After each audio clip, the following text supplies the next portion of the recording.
আজকের রেসিপি নারকেল ঝিঙের রসা। নারকেল ঝিঙের রসা বানাবার জন্য 600 গ্রাম ঝিঙে নিয়ে এসেছি। ঝিঙেটাকে ভালোভাবে প্রথমে আমি দুমুখ কেটে নিলাম, নিয়ে এবারে খোসাটাকে ছাড়িয়ে নেব। ঝিঙের খোসা ছাড়াবার সময় কিন্তু ঝিঙের গায়ে যেন কোনো খোসা লেগে না থাকে, লেগে থাকলে কিন্তু অনেক সময় তেতো ভাব চলে আসে। সেই জন্য ঝিঙের খোসাটাকে ভালোভাবে ছাড়িয়ে নিলাম, নিয়ে এবার ঝিঙেটাকে দু আধখানা করে কেটে নিয়েছি, নিয়ে তারপর ডুবো ডুবো করে কেটে নেব।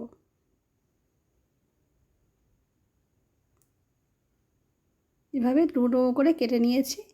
ঝিঙে কিন্তু খুব নরম সবজি, সহজেই রান্না হয়ে যায় এবং খেতেও কিন্তু ভালো লাগে।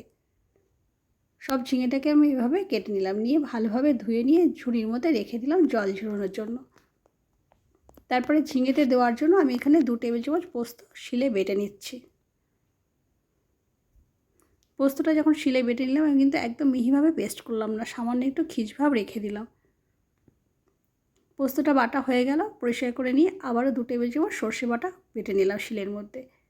পোস্ত বেটে নিয়েছি, একটু সর্ষে বেটে নিয়েছি, আর কিছুটা নারকেল কোড়া নিয়ে নিয়েছি। এবার কড়াইতে আমি 2 টেবিল চামচ সরষের তেল দেব, দিয়ে 1/4 চামচ কালো জিরে আর একটা কাঁচা লঙ্কা চিরা ফোড়নে দিয়ে দিলাম। ফোড়নটা একটু সামান্য হয়ে গেলে তারপরে কেটে নেওয়া ঝিঙেটা কড়াইতে দিয়ে দেব। ঝিঙেটা দিয়ে ভালোভাবে একটু নাড়াচাড়া করে নিলাম, নিয়ে এবারে আন্দাজ করে লবণ আর হলুদ দিয়ে দিয়েছি। লবণ হলুদটা দিয়ে আবার একটু ওলট পালট করে নিলাম।